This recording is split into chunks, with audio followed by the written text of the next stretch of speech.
Hey everybody, welcome back to Beyond the Color. If you are new here, I am Erika, and I am so excited to be back here with you guys for another episode. So today on my episode, I will be doing part 2 of my interview with Leron. So if you guys remember, and if you watched the last interview, we talked about, like where he's from, where the Columbus Saints is from, who are they, who is he, all those little things. So this time I want to get down into the nitty gritty. So with this interview, I'm going to basically be looking at like why the Columbus Saints started. I felt like this was a good group to be able to interview because what I found very interesting is that this group started off as a African-American drumline. And I was like, oh wow, like it's just an all-black drumline. Like that's so cool to what it is right now. Like this big marching band with all different types of ethnicities and everything like that, with all the success they have.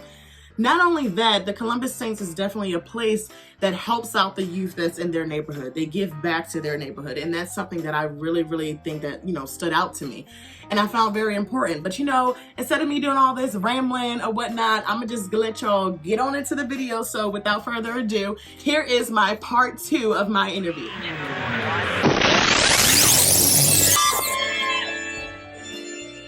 I think the bigger thing more so for us was we saw the impact that the members had, where some of the members, and this goes to our Mr. Cheatham's social work history, a lot of our members, I won't say they had bad homes, but they don't socialize.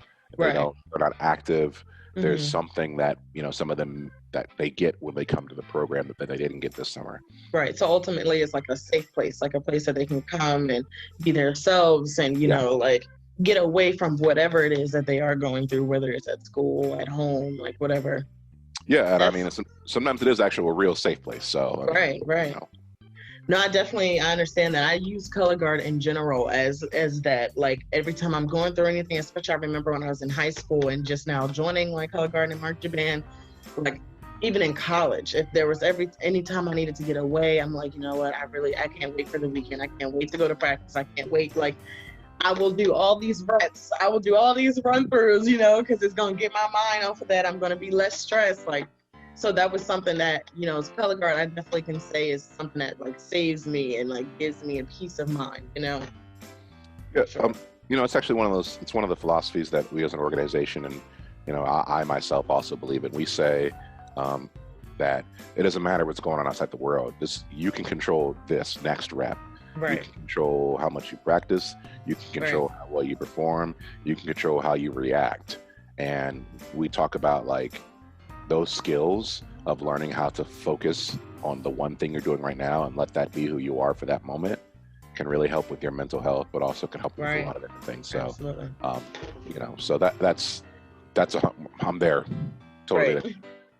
So I feel like in the marching arts, there are not only are there not as many minorities as there are like, Caucasian people, but there are also are not as many minorities in authority like positions or authority roles, whether it's on like the boards of like, DCI or WGI or even just like certain big marching bands or certain big drum corps or whatever the case may be. There's not that many minorities, per se, inside the marching arts.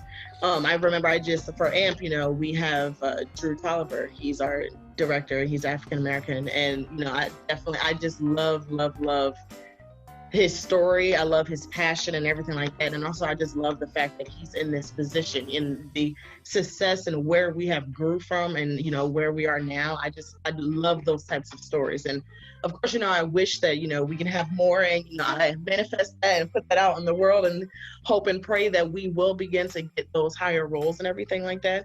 But I want to just ask you, like, being one of the directors of the Columbus Saints and, being so well known in your town and everything like that, like, how do you feel like being able to be in that position? Like, I know, of course, like it's an honor, because anytime anybody levels up in any position, you're excited about that. But like, just being an African American, where in a sport where it really isn't that common to have African Americans or minorities in these higher roles and everything like that, how do you feel about that? So there's two things. So number one, I am the type of person that I don't necessarily care about the title. Right. All my jackets, my shirts just say staff. I literally don't want anyone to know who I am. I'm here for the work. I'm here. It also tells a lot about the person. Yeah, so like I'm here for the work. I'm here for, you know, it's the dream and vision that Mr. Cheatham has kind of empowered all of us.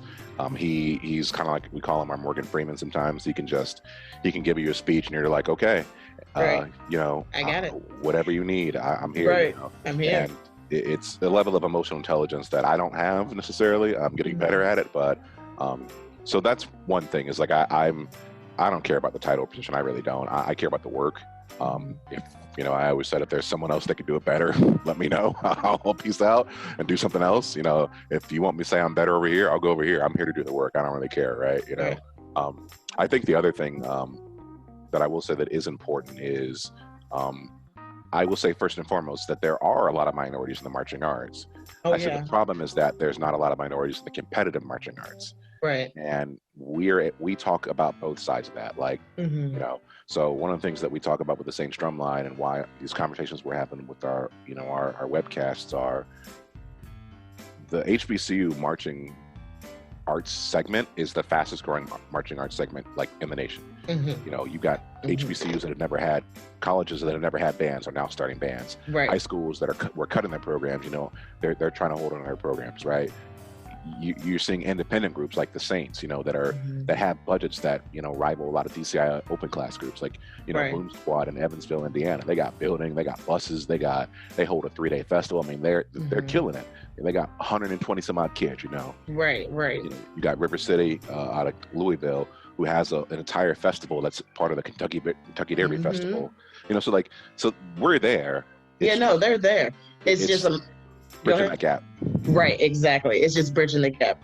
And then also just having the light being shined on that, because yes, I definitely agree 100%. There is so many successful like HBCUs, and I went to Wesley College, and unfortunately that is not an HBCU, but going there like my sophomore year, not even just my sophomore year, like I want to say like my freshman year, I was just like, wow, I'm in Delaware. Why didn't I go to DSU?